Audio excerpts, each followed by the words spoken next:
Vacances ou études avant mon concours médecine-dentisterie? Faut-il vraiment choisir?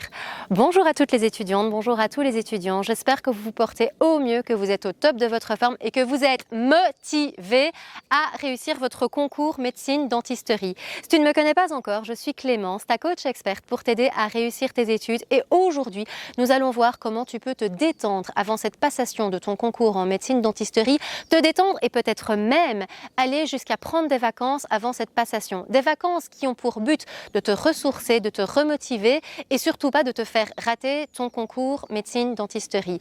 Ces vacances qui justement pourraient te permettre de revenir avec un état d'esprit béton, avec une super motivation et sans te faire culpabiliser de ce temps que tu n'auras pas pris à étudier pendant que d'autres étudient. C'est tout à fait possible, j'en suis plus que convaincue.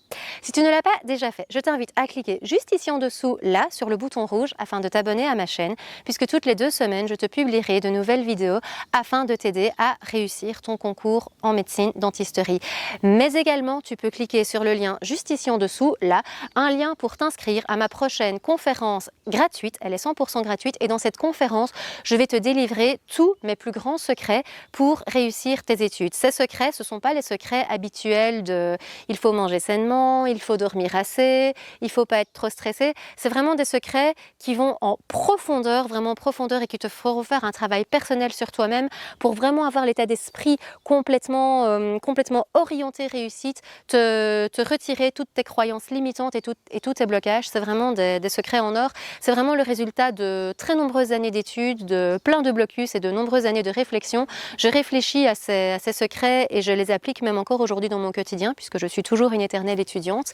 Et ces secrets, c'est vraiment de l'or parce que je reprends toutes mes prises de conscience et vraiment tout mon parcours depuis 2007. Donc nous sommes aujourd'hui en 2023.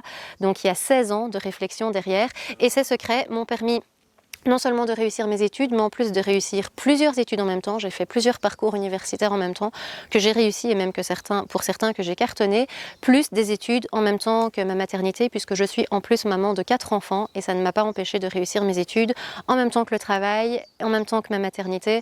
Donc voilà, je pense vraiment que ce que je vais te délivrer à travers cette conférence a réellement le pouvoir de changer ta vie.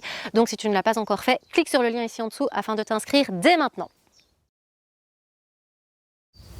Avant de te développer les différentes solutions et les différents conseils que je peux te donner pour justement pouvoir te détendre efficacement avant ton examen, c'est important de passer un tout petit moment sur la problématique que tu as par rapport à la détente.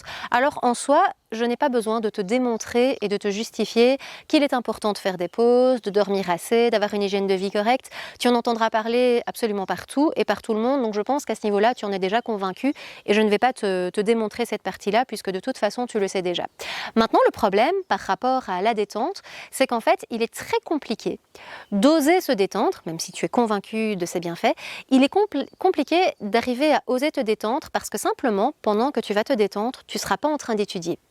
Et pour peu que tu sois quelqu'un de très déterminé et de très motivé à réussir, tu vas avoir en tête, pendant ton moment de détente et pendant ton moment de pause, tu vas avoir en tête, mince, je suis pas en train d'étudier. Mince, oula, l'heure avance, je connais pas encore ça et ça, il faut que j'y retourne. Et en fait, ta détente, si tu es en train de penser et de réfléchir que pendant que tu es en train de faire ta pause, tu n'es pas en train d'étudier, bah déjà de 1, ta pause, elle ne sera pas efficace puisque tu ne seras pas réellement déconnecté et tu seras tout le temps en train de psychoter que tu n'es pas en train d'étudier. Et donc, en fait, ce qui est vraiment très compliqué là derrière, c'est d'arriver à te prendre ces moments de détente, d'arriver à te prendre ces moments de pause, tout en ne culpabilisant pas parce que tu es en train de le faire, tout en ne te stressant pas parce que tu es en train de le faire.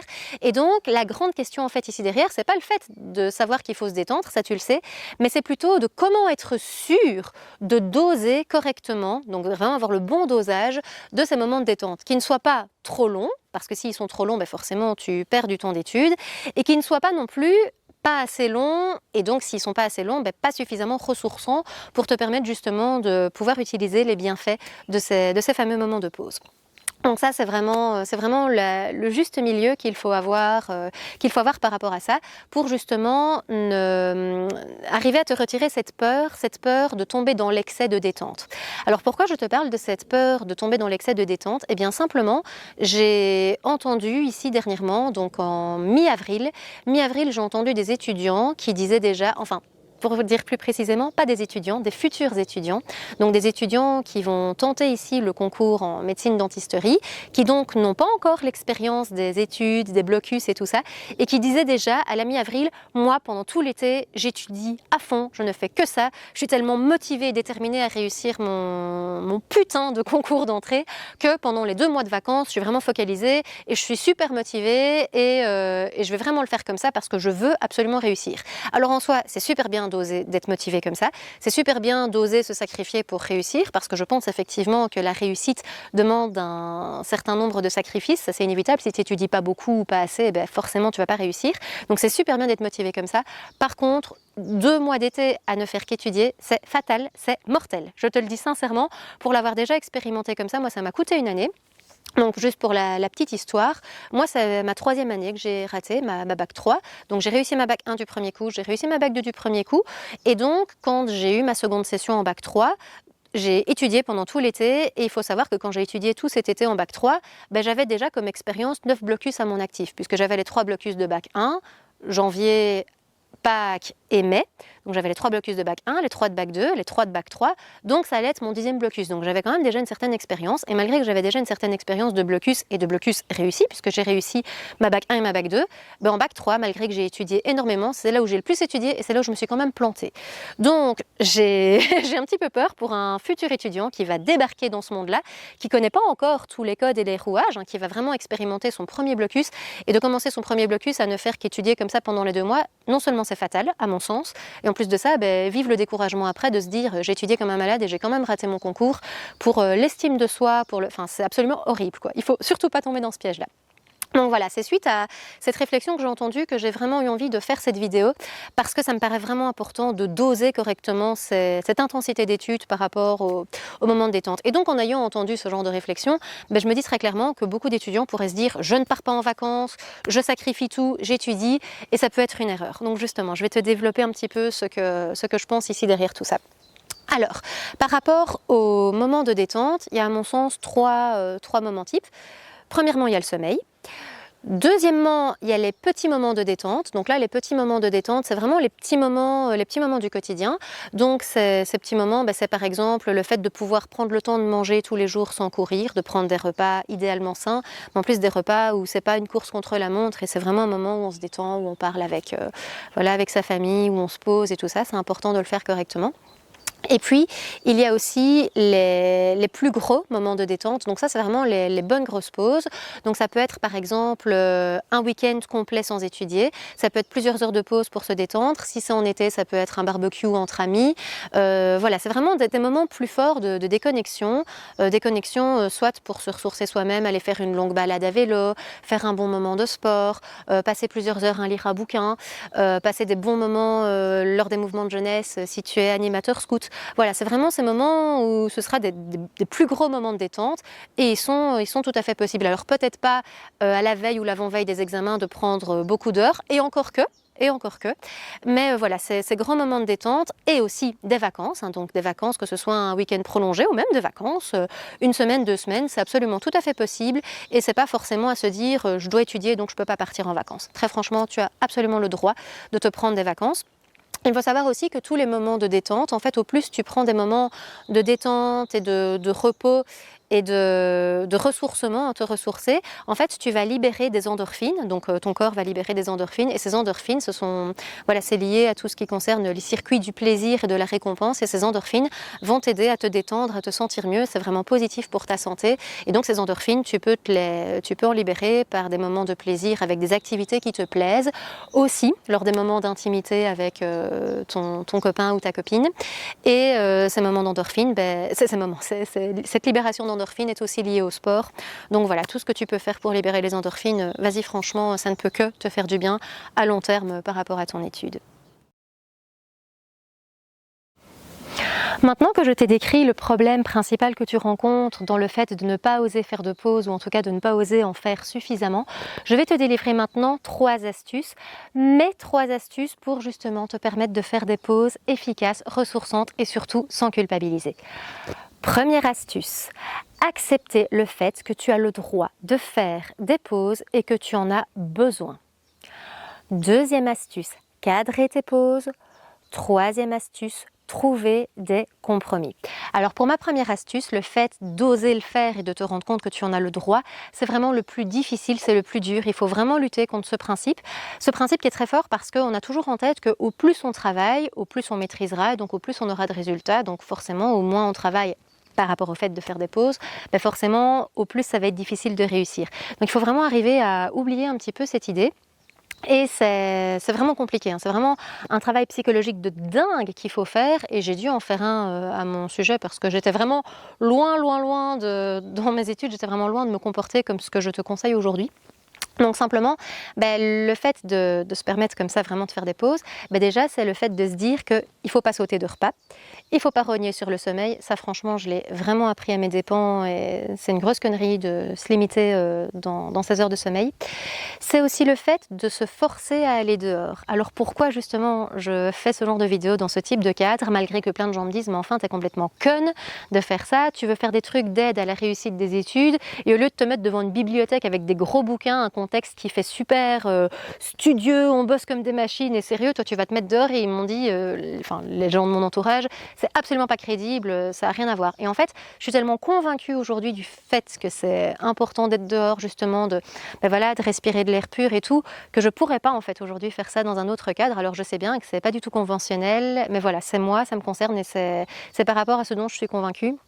Donc je ne vois pas pourquoi j'irais faire un cadre qui ne me correspond pas ou qui ne correspond pas à ce que je pense, juste pour se dire il faut se mettre dans l'ambiance de ce qui est attendu comme ça par la majorité des gens. Donc voilà, le fait d'aller dehors, pourquoi je fais justement ça aujourd'hui? Parce que pendant que j'étais étudiante, en fait, malgré que mes parents me disaient va dehors, va t'oxygéner, va faire une promenade, je ne me permettais jamais de le faire parce que je me disais pendant le temps que je prends à tourner dans le village et aller marcher, c'est du temps pendant lequel je n'étudie pas, donc je peux pas. Une petite pause pour boire mon thé, manger un fruit et puis remonter étudier, oui, mais une pause où je prends plus de temps et surtout pour aller dehors, je n'en voyais pas l'intérêt et même par rapport au blocus d'hiver, surtout, en plus de ça, comme il faisait froid dehors, ça me motivait encore moins, je passais littéralement 15 jours de blocus où je ne mettais pas le nez dehors, où je ne respirais pas l'air de dehors, j'étais complètement enfermée. Et quand je pense à ça aujourd'hui, je me dis, mais à quel point j'étais loin de ce que j'aurais dû justement faire. Donc voilà, c'est vraiment quelque chose que j'estime comme étant super, super important. Et pour parler un petit peu de mon histoire personnelle, par rapport à ma manière dont j'ai vécu les choses et comment j'ai fonctionné, comme je viens de te le dire, je n'allais pas dehors parce que c'était perte de temps. Pendant les blocus de Pâques ou de mai, s'il faisait plus beau, là parfois je mettais une table dehors et j'étudiais dehors, mais pour étudier, pas pour aller me promener et me détendre. Et pendant l'une de mes secondes sessions, il y avait un ami qui avait invité à faire une fête chez lui, je ne sais plus si c'était un barbecue ou quoi, mais c'était pendant l'été, c'était début du mois d'août alors que mes examens allaient être 15 jours plus tard, peut-être même 3 semaines plus tard, donc franchement, j'avais tout à fait la possibilité de prendre cette pause et je ne l'ai pas fait parce que je me disais une soirée complète et un morceau de journée, en plus le temps d'aller jusque là-bas, de revenir de là-bas le lendemain. Pour moi, c'était mais si je fais ça, je vais rater mon année. Je ne l'ai pas fait et j'y pense encore aujourd'hui, 12-13 ans plus tard, quoi. Donc c'est vraiment pour te dire à quel point je me dis que j'ai été conne de ne pas faire ça et je pense encore aujourd'hui au moment que j'ai raté. Alors que moi j'ai fait ça en me disant c'est important pour que j'étudie et que je réussisse et aujourd'hui je suis convaincue que j'aurais réussi même en m'octroyant cette pause là. Par contre sur place j'aurais très probablement psychoté en me disant mince je suis pas en train d'étudier, est-ce que je suis pas en train de faire une connerie? J'en aurais pas profité à fond mais ça m'aurait quand même fait du bien de le faire. Et voilà, c'est con, je l'ai pas fait et je m'en mords même encore parfois les doigts aujourd'hui, donc c'est vraiment pour dire que voilà, c'était pas une bonne idée. Et puis en fait, ce qui m'est arrivé, c'est que je me suis mise en couple avec quelqu'un qui était déjà dans le monde du travail et pour les derniers blocus, j'en ai encore fait par la suite, mais un des derniers blocus que j'ai fait mon blocus chez lui et donc de faire mon blocus chez lui, j'avais son rythme à lui en fait, ce qui fait que comme il était jeune travailleur, il rentrait du travail, il prenait un moment de détente, il allait se coucher à des heures normales, donc à 22 heures au plus tard il était au lit. Alors au début du blocus, c'est vraiment marrant, j'ai vu mon évolution, au début du blocus c'était même s'il va se coucher, moi je continue d'étudier, et puis avec le temps, le fait de voir qu'il dormait, forcément ça me donnait envie d'aller dormir moi aussi, et je suis passée comme ça, j'allais me coucher à 2 heures du matin, et plus loin dans mes études c'était même plutôt 4 heures du matin, bon je me levais après à midi quand même, mais voilà, j'allais me coucher entre 2h et 4h du matin, j'allais me coucher à 22h, 23h au grand plus tard. Je prenais, au moment où il rentrait du boulot, je prenais des moments de pause avec lui, des trucs que j'avais jamais fait. Et j'ai passé une des sessions d'examen les plus efficaces de ma vie. Les examens que j'ai passés, je les ai réussis, même avec de très beaux résultats. Mes parents ont dit eux-mêmes qu'ils m'avaient jamais vue aussi détendue avant d'aller à mes examens. Bon, j'étais plus rodée aussi, on était en 2014, j'ai commencé mes études en 2007. Voilà, il y avait aussi ce recul-là, mais malgré tout, vraiment des retours comme quoi on m'avait jamais vue aussi détendue avant d'aller à des examens, moi qui étais une grande stressée. Et en plus de ça, cette session d'examen que j'ai très bien réussi au mois de juin, il faut savoir que c'était une double session d'examen, puisque je faisais 2 études en même temps. J'étais en train de terminer mes études de biologie pendant que j'étais en train de faire ma bac 3 en psychologie. Et j'ai super bien réussi les deux. J'ai eu quand même en seconde session, puisque forcément de faire 2 études en même temps, ça te donne plus d'examens. Donc il y a lieu quand même d'étaler et de mettre en août. Mais à la fin du mois d'août, j'ai réussi aussi bien ma fin de biologie que mes études en psycho, avec de très très beaux grades à la clé. Enfin, j'avais 16 de moyenne en psycho et bien plus de 15 en biologie, si je me rappelle bien. Donc voilà, c'est vraiment, il y a tout à fait moyen de très bien réussir en se mettant de gros objectifs, simplement en gérant correctement son temps, ses coupures et tout ça. Donc c'est vraiment pour te dire que c'est super, super, super possible en fait. Voilà. Et donc, ce que je voulais te dire aussi, avant ce fameux blocus en 2014 où j'ai dû apprendre à avoir un rythme plus sain, mais c'est qu'avant, en fait, dans ce que je faisais, comme j'avais cette sensation de perdre mon temps si je faisais des trop grosses pauses ou des pauses entre guillemets trop ressourçantes, comme je prenais pas ce temps-là, j'étais moins productive aussi, puisque je me ressourçais moins bien. Donc comme j'étais moins productive, je prenais plus de temps pour maîtriser un certain morceau de matière, et donc comme je prenais plus de temps, je me donnais encore moins le droit après de me dire que j'avais le droit de faire une pause pour me ressourcer. Et en fait, c'est tout l'inverse que j'aurais dû faire, quoi. Je me suis vraiment mise toute seule dans un cercle vicieux de je manque de temps, donc je ne me permets pas une pause. Donc comme je ne me permets pas une pause, je me fatigue plus. Donc comme je me fatigue plus, je prends plus de temps pour étudier, et donc je m'interdis encore plus des longs moments de pause et des moments de pause efficaces. Et c'était vraiment hyper pas à faire, quoi. Idéalement, il faut tenter d'aller vers un cercle vertueux qui est de tu prends des pauses bien ressourçantes, donc après tu es plus productif, donc après comme tu es plus productif, tu étudies plus vite, et comme tu étudies plus vite, tu as plus de temps à ta disposition, temps que tu peux mettre vraiment pour des pauses efficaces et qui te fassent du bien, et pour justement cultiver un état psychologique positif, justement dans le but de réussir. Donc c'est vraiment ça qu'il faut essayer de faire, c'est ce cercle vertueux, au lieu de ce cercle vicieux qui était le mien, comme je te l'ai expliqué. Et alors, dernier élément par rapport à ma vie, il n'y a pas longtemps, il n'y a même pas 6 mois d'ici, j'ai passé un examen en Italie, parce que pour la petite histoire, je suis professeure d'italien aussi, et simplement pour des équivalences et des reconnaissances de diplôme, je suis allée passer un examen en Italie qui était vraiment un gros examen. C'était un truc absolument énorme en fait, c'était vraiment un truc compliqué, une journée complète d'examen. Et il faut savoir que cet examen, comme je suis allée le faire en Italie, on est parti en famille, et donc dans les jours qui ont précédé l'examen, c'était dans une région montagnarde au mois de décembre, donc il y avait de la neige. On a pris des moments avec les enfants pour qu'ils fassent du ski, pour qu'ils fassent de la luge. J'en ai profité pour aller revoir des amis. Donc très franchement, quand je vois le contexte dans lequel j'étais avant cette passation d'examen, qui plus est passation d'examen, examen que j'ai pas eu le temps de beaucoup préparer avant, parce qu'avant, qu'est-ce que j'ai eu ? J'ai eu le boulot, j'ai eu les enfants, donc je suis arrivée vraiment en Italie avec un contexte d'études qui n'était absolument pas là. Sur place, je me suis plus occupée de mes enfants et de ma famille que de moi-même et de l'étude. Donc j'ai étudié quand même un peu sur place, mais très peu d'heures par rapport à ce que j'avais l'habitude de faire pendant mes études. Et puis je suis allée passer cet examen en étant complètement malade. À mon avis, j'ai dû me faire un Covid à ce moment-là. Et j'ai passé l'examen vraiment, j'étais pas bien, j'avais mes médicaments sur place, j'avais mal à la gorge, j'avais mal à la tête, j'étais pas bien. C'est un examen qui a duré une journée complète, et ça ne m'a pas empêché de vraiment très bien le gérer, alors que les conditions d'études n'étaient pas là, que les conditions sur place n'étaient pas là puisque j'étais malade. Et il n'empêche que ça ne m'a pas empêché quand même, simplement parce que les circonstances d'avant étaient psychologiquement beaucoup plus profitables que ce que j'ai pu faire par le passé pendant que j'étais étudiante. Donc voilà, c'est pour dire que c'est tout à fait possible. Alors pour en venir au deuxième point, le fait de cadrer tes pauses. Alors ce qui est important par rapport aux pauses, c'est de ne pas faire des pauses qui traînent en longueur et qui s'étendent, du style tu te dis tiens je vais faire, j'invente, 20 minutes, une demi-heure de pause, et finalement cette pause elle devient 2 heures parce que tu rentres dans une distraction dont tu peines à sortir, et après tu n'arrives plus à retourner dans le boulot. Donc ça, il faut absolument l'éviter. Donc quand je dis de cadrer les pauses, c'est déjà de mettre un horaire du style, tu te dis voilà, ma pause c'est 20 minutes, ma pause c'est une demi-heure, et ne pas te mettre de cadre, et puis ta pause elle prend plus d'ampleur ou quoi. Donc c'est vraiment de mettre un cadre en termes d'horaire, du style je la ferai de telle heure à telle heure, ou bien je la fais après que j'ai maîtrisé tel chapitre. ou tel concept, ou réaliser tel exercice, enfin peu importe, mais voilà, je démarre ma pause après que, donc après qu'il y ait eu un élément que tu sois parvenu à faire, tu démarres ta pause après ce moment-là, et puis tu te mets à la base une certaine durée, qui peut être un petit peu flexible, du style, voilà, si je sens que j'ai besoin de prolonger un peu, je prolonge de 10 minutes, mais je prolonge pas d'une heure ou deux, quoi, par exemple. Donc voilà, de te laisser une durée qui est plus ou moins stricte, avec un tout petit peu de flexibilité au besoin, mais un tout petit peu, quoi, pas de manière à ce que ce soit extensible à l'infini. Ce que tu fais dans ta pause, tu fais des choses qui te font des bienfaits réels. Donc tu t'oxygènes, comme je t'en ai déjà parlé, tu manges un petit peu, tu bois un coup, tu t'hydrates bien, c'est important. Voilà, tu vas à la toilette si tu en as besoin. Tu fais quelque chose qui te détend, et alors dans l'activité que tu vas faire, idéalement c'est une activité qui te fait du bien, une activité qui te détend, mais pas une activité où tu sais quand tu la commences, mais une activité qui est difficile à interrompre, où tu ne sais pas quand tu la finis.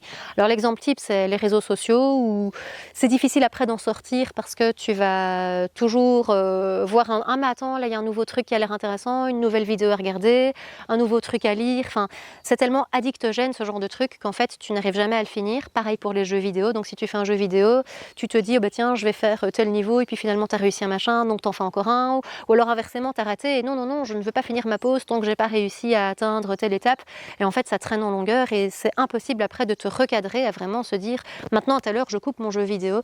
Donc voilà, tout ce qui est jeux vidéo, réseaux sociaux, c'est vraiment à déconseiller pendant les pauses, ou alors si tu arrives vraiment à te mettre une discipline de faire, c'est à telle heure j'arrête quoi qu'il en soit, même si je suis en train de voir un truc super intéressant, même si je suis en train de lire un truc super intéressant, même si je viens justement de rater mon niveau, même si je viens justement d'accéder à je ne sais pas quelle étape par rapport au jeu, voilà, c'est vraiment de se dire, voilà, là c'est stop, quoi. Vraiment une pause que tu peux lâcher à un moment. Pareil pour les séries, les séries on le sait tous, hein, on regarde d'abord un épisode, et puis la fin de l'épisode est tellement bien faite, tu as tellement envie de savoir la suite que tu t'en fais un deuxième, c'est juste un deuxième, et puis t'en fais un troisième, et en fait t'en sors jamais, quoi. Donc voilà, tous ces trucs addictogènes, super attention. Et même les trucs plus sains mais pas addictogènes, ou en tout cas moins addictogènes, même un truc comme un livre, un livre c'est une détente beaucoup plus saine, mais malgré tout, si c'est un livre avec un minimum de suspense, même si tu te dis je fais un chapitre, puis finalement t'en fais deux, puis t'en fais trois. Donc pareil, à savoir cadrer. Et dans les pauses aussi qui sont plus saines par rapport à tout ce qui concerne les activités de détente ou les trucs créatifs, voilà, si tu es quelqu'un par exemple qui aime bien dessiner ou peindre ou autre, ça peut être compliqué pendant que tu as commencé un dessin ou une peinture de te dire, voilà, 20 minutes et après j'arrête, tu as sorti tes peintures, tu as ton pinceau qui est encore mouillé, enfin quelque chose qui est créatif, c'est un petit peu compliqué de le couper comme ça. Donc ça peut être un peu délicat à voir comment tu le fais. Par exemple, ce qui peut être sympa au niveau des peintures, c'est tout ce qui est, si tu n'es pas un grand artiste, hein, c'est tout ce qui est peinture avec des numéros, où tu vois, tu dois avec ta peinture remplir les cases. Et bien simplement, si tu remplis les cases, voilà, une fois que ton timing est écoulé, simplement tu rinces ton pinceau et tu arrêtes. Et dans ce cas-là, c'est possible parce que ça ne coupe pas ta créativité, comme de toute façon les cases sont prédessinées, que tu dois remplir dedans, ça va. C'est pas comme si c'était une aquarelle que tu fais et puis finalement tu dois faire des retouches, et voilà, tu sais quand tu commences, mais tu sais jamais vraiment quand tu finis. Donc ça, tu peux le faire ainsi. Pareil pour tout ce qui est mandala. Mandala, c'est tu coloris dans les cases. Donc pareil, à la fin du timing de ta pause, tu peux arrêter le mandala. C'est aussi tout à fait possible. Donc voilà, ce genre de choses-là, c'est créatif, mais ça n'empêche pas le fait de le couper au moment où tu dois le couper. Donc ça va. Et puis le dernier point que je voulais te dire, donc le fameux troisième point, le fait de trouver des compromis. Eh bien le fait de trouver des compromis, c'est que dans ce que tu te donnes le droit de faire comme pause, si c'est quand même compliqué pour toi psychologiquement d'oser t'y laisser aller à 100%, eh bien c'est de le faire quand même, mais de le faire à moitié ou de manière moins intensive que ce que tu aurais fait. Par exemple, si tu as des examens en seconde session au mois d'août, pour l'été, eh bien, tu peux te permettre de partir en vacances, mais par exemple, tu peux faire un compromis de te dire j'avais l'habitude de partir 2 semaines, ici je ne pars qu'une seule semaine. Ou bien je pars quand même en vacances, mais sur mes vacances, je m'isole certains jours où je bosse. C'est un petit peu le matin avant de partir dans les activités, ou un petit peu le soir quand on en revient, ou tous les jours je relis un truc, ou bien il y a un jour sur 2 où je bosse intensément. Enfin, tu vois, il y a moyen de réguler ça comme ça, soit à certains moments de la journée, soit un jour sur 2, soit à certains moment type, ou pendant que certaines personnes vont faire une activité, toi tu restes isolé à étudier à un certain moment, voilà, il y a vraiment moyen d'arriver à trouver des choses à faire. Pareil, si tu es animateur scout, tu peux te dire que tu ne fais seulement qu'une seule partie du camp, ou bien tu ne t'impliques pas pour toute la préparation d'un camp, mais tu ne fais que de l'intendance, par exemple. Ou bien voilà, il y a moyen de trouver des petits, en discutant évidemment avec le reste du staff, mais il y a moyen de trouver des choses à faire pour quand même en profiter un petit peu, même si pas intensément. Aussi, enfin comme tu le faisais d'habitude avant. Donc ça c'est une possibilité. Si tu aimes bien, toujours pour les sessions du mois d'août, si tu aimes bien aller faire des festivals pendant l'été, eh bien tu peux quand même aller te faire un festival, mais par exemple au lieu de prendre 3 jours pour récupérer de la quantité d'alcool et de substances que tu vas fumer, eh bien simplement tu fais attention à l'alcool et à la substance, justement pour qu'une fois que tu reviennes du festival, tu sois frais le plus vite possible, de manière à pouvoir t'y mettre. Moi par exemple, avant une seconde session que j'avais, qui était une seconde session absolument énorme et carabinée, je suis partie une semaine en vacances avec des amis, et bien par exemple ce que je faisais sur place, c'est que j'allais me coucher relativement tôt pour justement récupérer en termes de fatigue, parce que je sortais d'une période très très fatigante, et je me suis dit si en plus de ça pendant ces vacances-là je me couche super tard parce que j'ai envie de profiter des soirées avec mes potes, et bien quand je vais commencer l'étude je serai fort fatiguée, ça n'ira pas. Et donc je suis quand même partie en vacances avec mes amis, mais pendant que tous le soir oui faisaient un peu la fête, moi je ne le faisais pas, j'allais me coucher plus tôt, mais voilà, au moins j'ai quand même pu profiter de mon séjour tout en gardant mes conditions, tout en gardant de bonnes conditions pour l'étude après. Et j'ai aussi réussi ma seconde session après, qui était aussi une seconde session carabinée, puisque 2 études en même temps encore à ce moment-là. Et là, j'avais plus de 90 crédits à faire en seconde cesse, donc c'était un truc absolument mortel. C'était aussi la fin d'un premier master que je faisais en biologie, en même temps que ma bac 2 en psychologie. Donc c'était, c'était vraiment l'énorme seconde session avec défense de mémoire, défense de stage. C'était tous les examens que je n'avais pas fait en juin en psychologie. J'avais tout au mois d'août, donc c'était encore un truc assez tendu. Personne n'aurait parié sur ma réussite, d'ailleurs soit dit en passant, et j'ai quand même réussi parce que j'ai vraiment eu un été très focalisé et très organisé. Donc voilà, encore une fois c'est possible. Nous en sommes déjà à la conclusion de cette vidéo. Je te remercie de l'avoir regardée, d'avoir bien utilisé tous ces trucs et astuces que je te donne. Mais je te rappelle également, si tu ne l'as pas encore fait, n'oublie pas de t'inscrire juste ici en dessous à ma chaîne. Abonne-toi à ma chaîne de manière à bénéficier tous les 15 jours des nouvelles vidéos que je vais publier, toujours dans le but de t'aider à réussir. Mais également, si tu ne l'as pas encore fait, juste ici en dessous, là, je t'invite vraiment à cliquer sur le lien afin de t'inscrire à ma future conférence 100% gratuite pour te donner tous mes trucs et astuces à la réussite. Comme je te le rappelle, ce sont des trucs et astuces qui sont le résultat de plusieurs années, de très très longues années d'expérience, de plus de 15 ans d'expérience et que j'expérimente encore maintenant, étant toujours une éternelle étudiante en même temps que ma vie professionnelle, que ma vie de famille. Je suis maman de 4 enfants, ne l'oublie pas, et j'ai réussi plusieurs études en même temps, donc tout ce que je te délivre, c'est vraiment une mine d'or d'informations, de trucs dont tu n'as jamais entendu parler, c'est vraiment très différent des trucs classiques que tu entends. Donc si tu veux vraiment maximiser tes chances de réussite, vraiment clique ici en dessous afin de t'inscrire à ma conférence, puisqu'il y aura un côté en plus très interactif où j'irai en profondeur dans les détails. Vraiment, c'est de l'or, c'est vraiment le truc à faire si tu veux maximiser tes chances de réussite. C'est super adapté, donc vraiment, inscris-toi, n'hésite surtout pas à le faire. Voilà, nous en sommes déjà à la fin de cette vidéo. Je te remercie de l'avoir regardée, d'en utiliser tous les trucs et astuces, et vraiment, je te dis go, go, go, vas-y à fond pour ta réussite. Je te dis à dans 2 semaines pour la prochaine vidéo. Ciao!